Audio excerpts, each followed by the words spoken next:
In our increasingly fractured world that's just amped up with reactivity, how can we, as pastors and ministry leaders, create a calming presence in our churches and in our communities? In this episode, I'm joined by Rich Villodas, lead pastor of New Life Fellowship in Queens, New York. Rich has written several books, including Good and Beautiful and Kind. Together, Rich and I explore nurturing a culture in our churches that provides an alternative to the mean-spiritedness and divisiveness that we see in the world all around us. Rich also shares some personal practices, including 5 questions that we can reflect upon in our own lives as pastors and ministry leaders that can help us overcome reactivity and engage in conversations with people who may not believe as we do. Are you ready? Let's go.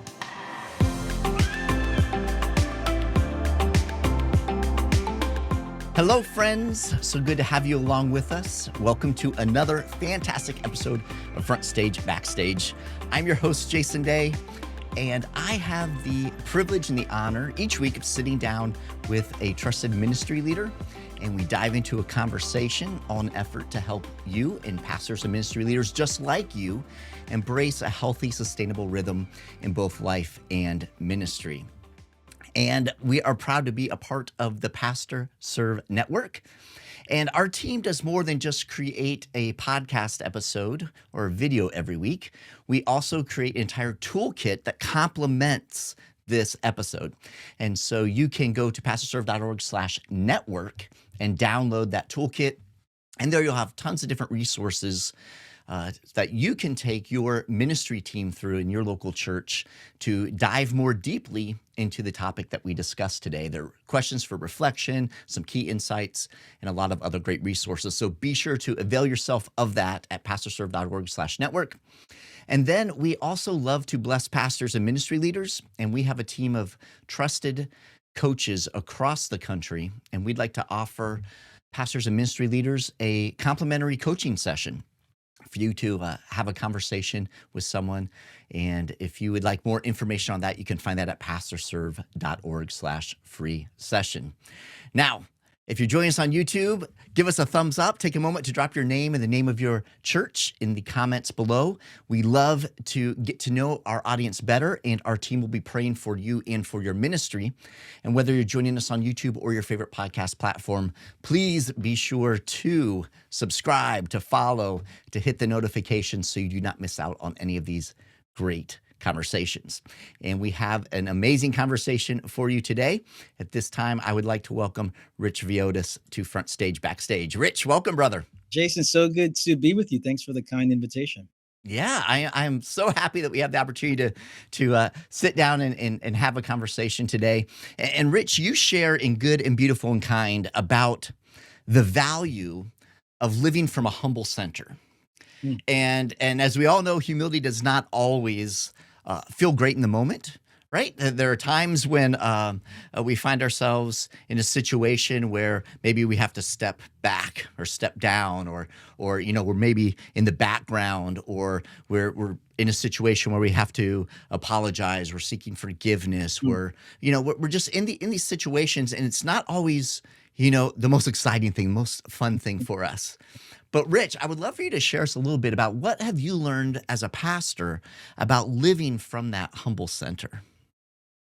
Well, what I've discovered is, first of all, I think that humility is the gateway virtue. And that's how it's been captured by philosophers and theologians over the years, that if we can get humility right, I think it opens us up to other areas of character formation that we desperately need.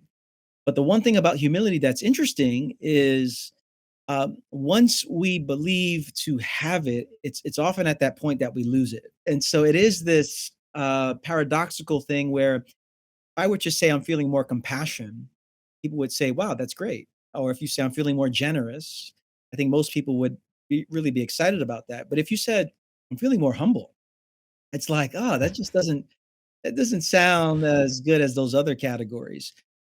But it's the gateway, I think, to other virtues. And I think I've had to part of the ways that I've wrestled with humility is by trying to get an accurate understanding of what it is. I think, as a pastor, as a human being, as a follower of Jesus, it's very easy to think that humility is about self-deprecation, or humility is to have a low view of one's importance, or humility is to be a passive, or not to take up much space, or to be a doormat, or humility has been connected to uh, the lowly work that we do. And so I think I've had to work hard to really distance myself from those definitions. I don't think that's the proper way of understanding what humility is. Humility, as I write in the book, is not simply about doing something lowly, but it is the difficult task of lowering our defenses. That humility is, at its core, I think, trying to live from where Jesus says in the Beatitudes, blessed are those who are poor in spirit, that there's nothing to prove, nothing to possess, nothing to protect, that there is a dependence that I have on God and a realism that I have for my own life. And so I think I think C.S. Lewis gets credited for this. And as I've been doing my research, Jason, I think it's actually Rick Warren who should be, but either C.S. Lewis or Rick Warren, one of them said that humility is not thinking of myself, thinking less of myself, it's thinking of myself less. And I think that comes with that poverty of spirit mentality. But I think uh, being at a place as a pastor where I've had to try to live and continue to wrestle in this way, where I'm lowering my defenses, I'm open, I'm approachable, I'm safe. I think in many ways that has been the essence of how I've tried to cultivate humility. And in a community where there's lots of differences, to be in a church where people are not going to see the same thing eye to eye, to be in a place where criticism is going to come. As a pastor, it's a very vulnerable thing to lead and a vulnerable thing to preach. And if we are very defensive and have our walls up, I don't think we're going to pastor people well. And so humility is, I think, beyond just what it means to flourish as a human being. I think to really enjoy pastoral life as well requires us to really grow in this area. Yeah, I love that. And I love that idea of um, being able to lower our defenses a little bit. Especially in the time and age that we live right now, right? Which is becoming more and more of a challenge, and we see it kind of blowing up sometimes. You know that lack of humility in that regard, exactly how you described it, Rich, and getting more defensive and getting more like that posture of, hey, wait, I've got to put people in their place, and I think it's so true, Rich, what you said, that kind of robs us of the joy of ministry, right? I mean, it is this vulnerable place, but whenever we feel like we have to be on the defense, the defensive all the time, that kind of takes away the joy and the blessing of pastoring. It really does, and I think what humility does, at least in the way that again, I think there are multiple ways of thinking about humility. Mhm. The way that I'm trying to approach it from a leadership, discipleship, pastoring perspective is, where are the walls that are built up out of defensiveness? The most humble people that I've met are not simply the people who do the low tasks, are the people that are curious, are the people that are open, are the people, my predecessor, a guy by the name of Pete Scazzaro, I learned a lot from him over the years. And I've been in my role now for this is my 10th year as the lead pastor of New Life Fellowship.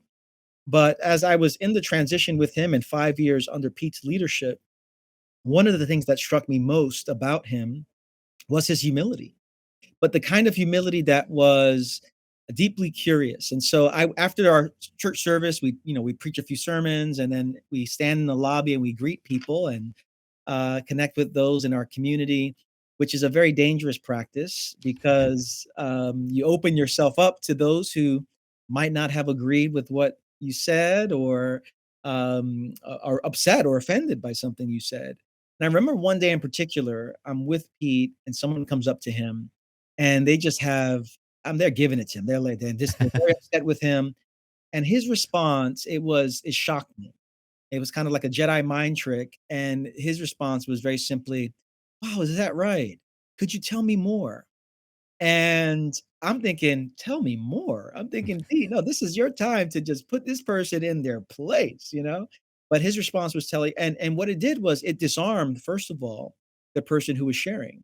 I think maybe that, I'm not sure if that person was looking for confrontation or for a deep sense of response, but Pete said, "Tell me more." And I just found great curiosity, great humility, but more than anything, he was not trying to defend an idealized version of himself. And I think when we get very defensive, it's because the ideal that we have of ourselves is being met with some resistance. And so we do everything we can to protect a particular self that we want the world to see and we want to project out. But humility says there's nothing to protect, there's nothing to prove, there's nothing to possess, which is why I think at the end of the day, the most mature and humble people are those who live in a deep, abiding sense that they are loved profoundly by God.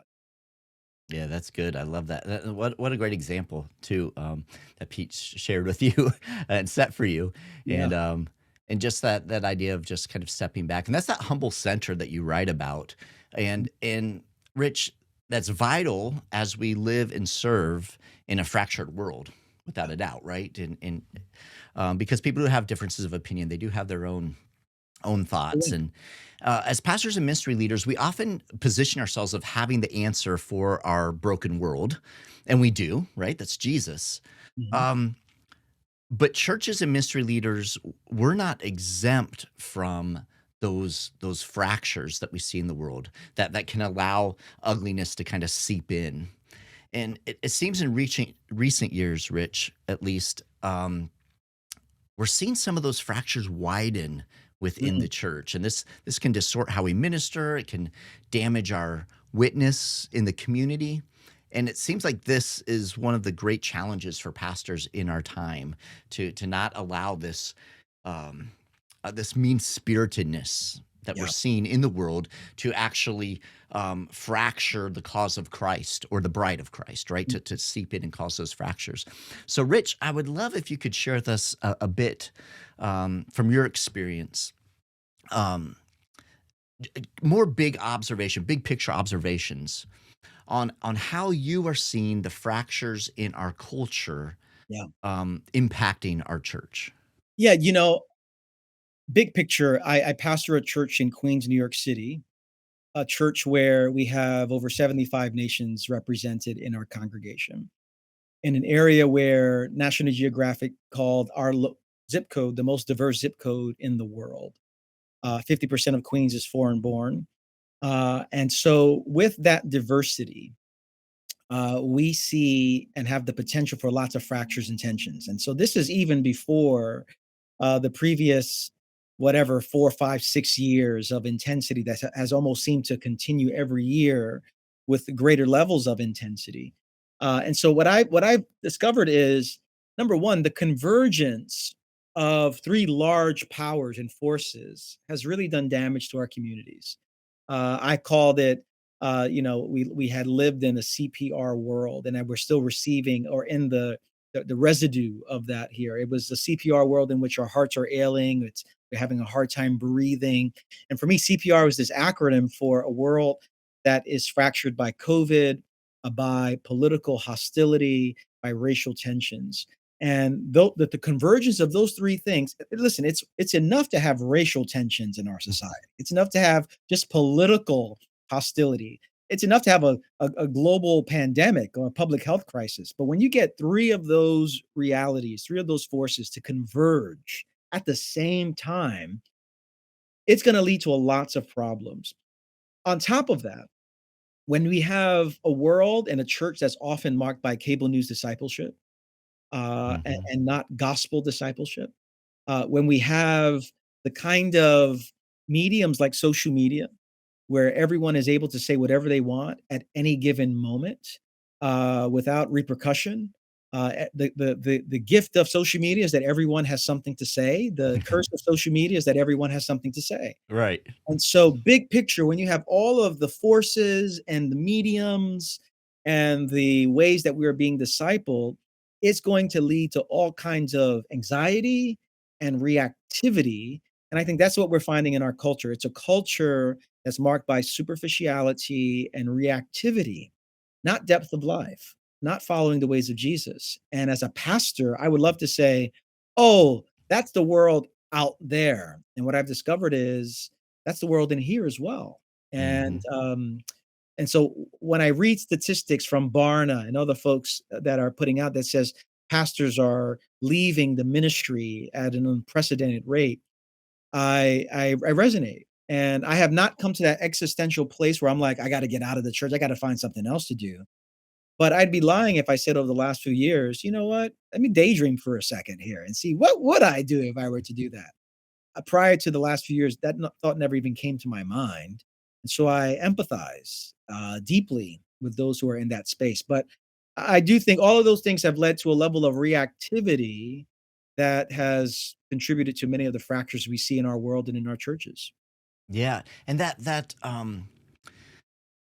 reactivity. I guess as pastors and ministry leaders, there's several ways that we can respond to what's going on in the world around us, right? Um, Especially when it comes to ministering relationally with people. We can choose to just ignore the conflict and tension, bury our head in the sand or whatever. We can be very reactive. Yes. Um, we can kind of cling to this idea of righteous indignation and really kind of go after it. Or we can focus on what you, Rich, refer to as this calming presence. Mm. Can you touch on these different options and help us better understand this concept of calming presence and what that looks like in our lives as ministry leaders? Yeah, this idea of being a calming and calm presence, um, for me, is a response to an anxious culture. And when I say anxiety, I'm not talking about this underlining feeling of uh, dread or excessive worry. I think that's part of what anxiety is because I've asked many people, "Hey, do you experience any anxiety in your life?" And lots of people will say, "No, I'm doing just fine, thank you very much." But if anxiety is about reactivity, that it is a automatic response to a real or perceived threat, that at the core of it is anxiety. It's marked by reactivity, not by prudence, not by self-regulation, not by thoughtfulness, not by responding, but by reactivity. There's this automatic response in me. And if that's the case, if that's how we're defining anxiety, and that's how I tend to define anxiety, then anxiety manifests not simply through excessive worry. Anxiety can manifest through anger. It can manifest through manipulation, through avoidance, control, all the ways that we try to respond to something happening in our bodies and in our minds. And so to be a calm presence is to resist the reactivity that's within us. And this process, I mean, I'm borrowing from family systems theory, this idea of differentiation. And my definition of differentiation is that it's this process of remaining close and curious to God, close and curious to myself, and close and curious to others in times of high anxiety, and resisting the polar opposite pull of cutting off from people or being enmeshed into them. That is, when anxiety surfaces, when conflict emerges, when disagreement arises, it's either we can either cut off from people emotionally, physically.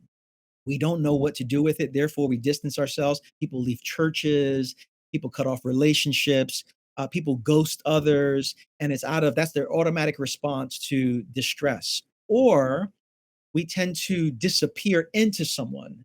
And so we don't feel like we have the ability to lift our voice and name our values, name our preferences, state what we're concerned about, what we're puzzled about. And so we either avoid it altogether and disappear into someone, or we just cut people off in relationship. And so for some of us, there's a desire for togetherness, deep togetherness. And for others, we have a desire for a kind of individuality. I'm going to go over here. But a calm presence is a recognition that anxiety surfaces within each and every one of us, that it manifests in different ways, but I have what it takes by the grace of God and in community and some interior work to remain present, present to God, present to myself, and present to others. And there's some practices and tools, Jason, that I help people with and have helped myself with over the years. Um, but that is the invitation, I believe, for pastors, especially and leaders, to model this and not go down the road of reactivity and emotionality. Yeah, I love that, Rich. And you perfectly queued up my next question because I would ask you, what are some of those practices Yeah. that we can incorporate into the rhythms of our lives that will help us, stay in this calming presence instead of fluctuating into the either burying our head in the sand or isolating ourselves or kind of blowing up and reacting. Yeah, there's one in particular that has become my go-to, and even before I give this set of questions, this reaction inventory, what I call it, I just need to say that to experience reactivity and anxiety is what it means to be human. We're all going to experience this. And so it's, I don't think we ever get to a point where we're so Zen like, and it's just like nothing ever phases me. I'm stoic. I'm not bothered by anything. No, to be human is to feel. To be human is to get anxious. To be human is to get angry. And so I think we often have to reframe some of the hard, difficult emotions that we often tend to ignore. But it's along those lines where I developed a reaction inventory that I talk about more in my book, The Deeply Formed Life. That whenever there's a disproportionate response in me, I've learned to ask myself these 5 questions. And whenever you find yourself, or whenever someone who's listening finds himself in a situation where they're feeling their heart racing out of nowhere. They're feeling that their breathing is constricted. Their minds are wandering. They find themselves avoiding others. The question is, what's happening? What's this reaction about? And so, whenever that happens, whenever there's a disproportionate reaction in me, I ask these questions. Number one, what happened? Number two, what am I feeling? Dread, embarrassment, fear, what anger, whatever. What am I feeling? Thirdly, what's the story I'm telling myself? And there's usually always a story that's associated with a reaction. The fourth question is, what does the gospel say? And the fifth question is, what's the counter instinctual act that's required of me in this moment?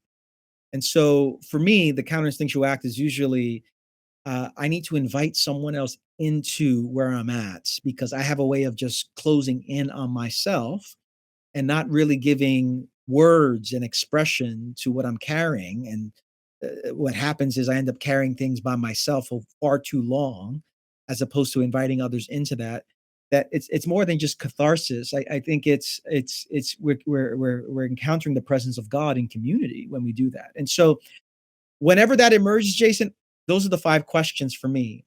And I usually sometimes I need to, find a spot in my home or in a local park, in a coffee shop with my journal where I can just say, "Let me just flesh this out a little bit," and then find someone I can process. What happened? What am I feeling? What's the story I'm telling myself? What's the gospel say? And what's the counter instinctual act that's required of me? Yeah, that's good, Rich. Um, I love that little inventory. And can you talk to us a little bit more about that third question? What's the story I'm telling myself? What are we trying to uncover with that question? I think what we're trying to uncover is the false messages, the internalized scripts that either we have interpreted through life or have been handed down to us, often by our families of origin. Mm, And so, our families are the people we grew up with, are the places where we receive some really positive legacies and many negative legacies. And it is those internalized scripts that often emerge from those families that stay with us for a very long time. And until we're able to begin to name those things, we can't allow the gospel to do its work. And so, in my case, for example, some of the stories that I often tell myself are stories of my need to know everything. Why? Because if I don't know everything, I'm a bad leader. Or the story that I better not. I'm responsible for any kind of problems that are around this. This story that says I have to hold everything together. And so I do think there is this underlining story that many of us live with. the story, the messages, the scripts, the things that if you open us up on the inside, these are the things that are really driving our decisions. These are the fears that we carry that if we were to confess these things, we would feel maybe some great shame and some guilt around it. So that story is really the messages, the scripts, the lining motivations that often shape the way we show up in the world. Yeah, that's so helpful, man. I love that inventory. That's incredible. Um, as we look at this reactivity, right? Yeah. These things that we're faced with again and again and again, we see this kind of growing polarization, and you described that has been amplified because of CPR, which I love that acronym. All these things kind of coming together over the last several years. So we see this in the world, but we see this in our churches as well. Yeah. Um, as pastors and as ministry leaders, how can we move close, as you say, move close and get curious with Yeah. people who have very different beliefs of what human flourishing actually looks like Yeah. than what we do from a gospel perspective. Yeah. That is the great challenge. And which is why whenever I meet with pastors who want to go down a sermon series or a series of Bible studies where they're going to talk about some very difficult things, whether we're talking about matters of race and racism, whether we're talking about matters of larger public political issues and what the church's response is to that.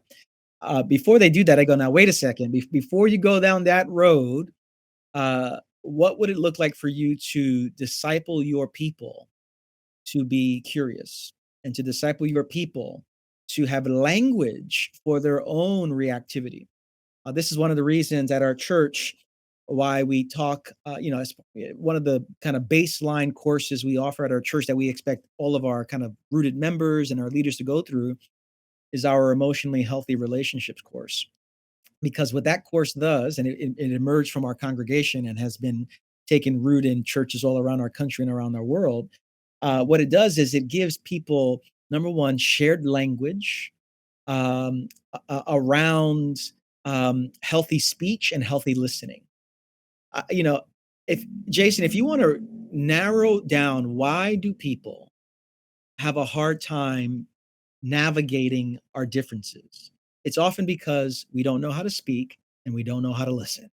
And if you want to, if you want, what's the common denominator? And so much of our formation at New Life is around training our leaders and training, discipling our people. What does it mean to speak in such a way that promotes goodness, what promotes humility, promotes love? This doesn't mean that we can't have deep convictions about certain things. And also, what does it mean to be a listening presence? We talk a lot in our context about being incarnational with our listening, that Jesus, this is out of the story of Jesus. He leaves his world, he enters into someone else's world, he holds on to himself, and he takes on what it means to be human, yet he remains God. And as we listen to others, we leave our world, we enter into someone else's world, we allow their perspectives to shape how maybe we might see the world, but that doesn't mean we lose who we are either. And so I think before anyone tries to go down, pastors, before you start going down the road of talking about some very complicated things, I think we have to create a culture and a context in which healthy speech and healthy listening become possible. I'll give you an example. After Easter of this year, Jason, we're going to have a 10-week series on sexuality. That issue is probably in the top two or three of issues in our culture that have created fractures and polarization. There's racism, there's politics, there's sexuality. I don't know if Mhm. there's anything else that's going to cause this level of fracture. And we're going to do 10 weeks on it. And initially, I was like, am I crazy? Yeah. And most of my pastor friends have said, are you crazy? Yeah. But this is what I thought. We have spent a lot of time in many years trying to work through what does it mean to be emotionally healthy? What does it mean to be a calm presence? Does everyone in our congregation do this? No, it's to varying degrees. But I think we have a culture overall, and pardon if you hear any ambulance, we're in Queens, New York City here. So time to time. We have, I think, established a culture for many years at our church in which we have the capacity to have these conversations in ways that actually promote goodness and love and humility while having particular ways of seeing the world. And so um, we've worked really hard over the years that we can do this. I wouldn't recommend it to everyone though before doing that work. Yeah, yeah. No, I think that's huge because it's about building that kind of foundational level and creating a culture, right, Yes. in your church where these conversations are welcomed and they're kind of gospel centered as far as not just the oftentimes we think gospel centered we think of like the theological implications but the almost the gospel personality around it, Yeah. our posture, right? A gospel posture probably is a good way Yeah. to say it. um Yeah. Rich, that seems like that's something obviously it doesn't come overnight, right? To kind of create that culture. So if a pastor ministry leader is watching along and they're thinking, man, we don't have that culture right now, or I inherited another culture, right? Right. What are some ways that they can Yeah. begin to lean in and help develop that sort of a culture? What are some first steps they could take? Here's what I do. And now, and in this way, this is something very fresh in terms of an approach that I've done. So number one, I do think having an overarching philosophy of ministry that prioritizes this is really important. Mm, So at the core, what I'm saying is, if we're going to grow in this, we need to have a culture that prioritizes emotional health and interior examination. That's number one. And whether there are plenty of resources out there. I mean, we use the content from my predecessor and the content that I've created out of the deeply formed life and emotionally healthy discipleship. And so, but there's plenty of stuff out there. You just have to figure out what works for you and what's going to move you in that direction. So that's number one. I think having that as a theological and formational and philosophical priority. Secondly, I do think how we process in stages is really important. When to talk about this matter on human sexuality, we're going to do this series on human sexuality. Uh, I have been journeying through this for over a year. So we, as a team, as an elder board, for 1 year, we've been talking about this. And I led our elders retreat by focusing. We had an entire day together where we were going to talk about all of the things that are connected to a series like this and the implications and pastorally what needs to be in place and what are the forums that are required. So I processed with our elders and I processed with our pastoral staff team, and we did the same thing. In a couple of weeks, I'm going to process with our core leadership community of people, and then we're going to go to the community. And so I think this is very slow. So anyone who says I want to create a new culture, I've inherited something that is not as healthy as I would hope that it was, and now I have to make some adjustments. I do think philosophically, what's the plan to move people in that direction from a discipleship perspective, and then what are the spaces? And in my case, it was elders, it was pastors, it was our leadership community.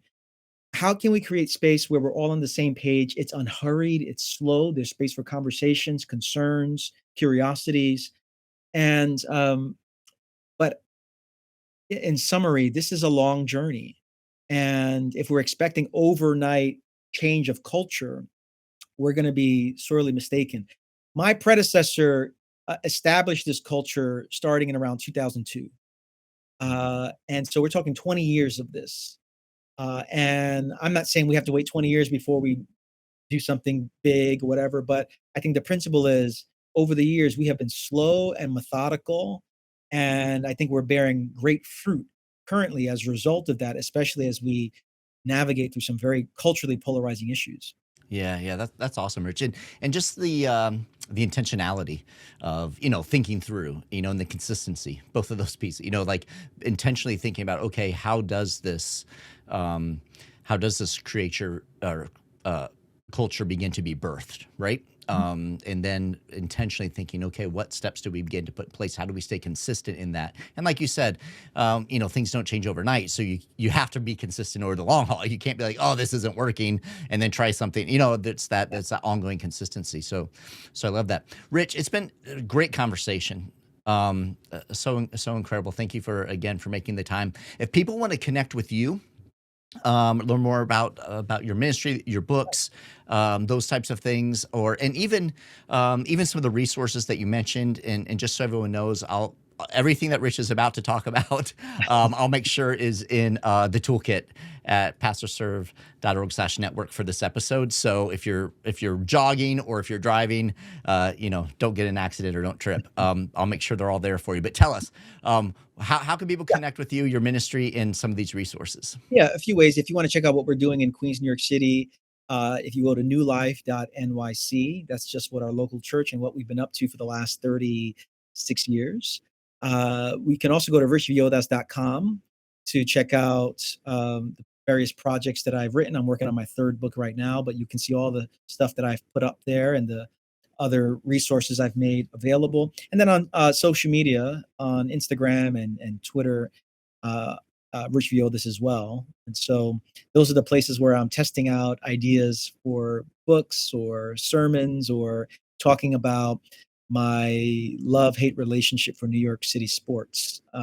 Yes. Especially my teams. There's some good teams in New York and then some not so good teams. So, That's funny. We can talk about that as well. Yeah. And I do want to thank you, Rich, for your encouragement via Instagram and Twitter.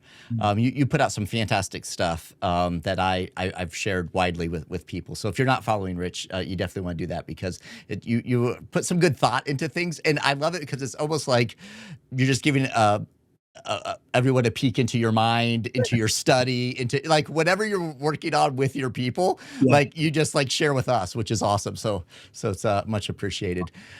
Brother, I want to give you just a couple minutes as we close down this conversation. You've got the eyes and ears of brothers and sisters serving week in, week out in ministry. What words of encouragement would you like to leave with them? My first word of encouragement is, if this is hard for you, if this is a hard season, you're not alone, and there's nothing wrong with you for the experiences that you're having right now. If you are finding yourself trying to, recapture momentum and you're struggling to do that, just know that you're not alone, that there's many others in that situation, and that God is with you. I would also encourage you and say that the greatest gift that you give the people around you is your ongoing transformation in Jesus Christ. And so, not the sermons you preach, not the strategy that you lead, not the great ideas that you leverage, but it is your ongoing transformation in Jesus Christ. And if you get that right, or if you continue to move in that direction, I think the fruitfulness that what you're longing for and your people to see will happen, and there'll be some great fruitfulness. And so pay attention to your soul, pay attention to your reactions, pay attention to your rhythms of prayer and your delighting in scripture, because that's ultimately the greatest gift that you can give the people you serve. Yeah, I love that, brother. I love it. This has been good. It's been beautiful. And it's been kind, my friend. Very nice. Very nice. Yeah. So good to have you with us, Rich. I appreciate you making the time to hang out with us. And we just pray God's blessings upon you and everything that you're doing. I'm really going to be praying for you post-Easter, because that 10-week series, man, I'll definitely have to be watching those on YouTube. So tune in. It'll be fun. I will. Awesome, brother. Thank you so much. God bless you. Now, before you go, I want to remind you of an incredible free resource that our team puts together every single week to help you and your team dig more deeply and maximize the conversation that we just had. This is the weekly toolkit that we provide, and we understand that it's one thing to listen or watch an episode, but it's something entirely different to actually take what you've heard, what you've watched, what you've seen, and apply it to your life and to your ministry. You see, FrontStage BackStage is more than just a podcast or YouTube show about ministry leadership. We are a complete resource to help train you and your entire ministry team as you seek to grow and develop in life and ministry. Every single week, we provide a weekly toolkit, which has all types of tools in it to help you do just that. Now, you can find this at pastorserve.org/network. That's pastorserve.org/network. And there you'll find all of our shows, all of our episodes, and all of our weekly toolkits. Now, inside the toolkit are several tools, including video links and audio links for you to share with your team. There are resource links about different resources and tools that were mentioned in the conversation, several other tools, but the greatest thing is the Ministry Leaders Growth Guide. Our team pulls key insights and concepts from every conversation with our amazing guests. And then we also create engaging questions for you and your team to consider and process, providing space for you to reflect on how that episode's topic relates to your unique context at your local church, in your ministry, and in your life. Now, you can use these questions in your regular staff meetings to guide your conversation as you invest in the growth of your ministry leaders. You can find the weekly toolkit at pastorserve.org/network. We encourage you to check out that free resource. Until next time, I'm Jason Daye, encouraging you to love well, live well, and lead well. God bless.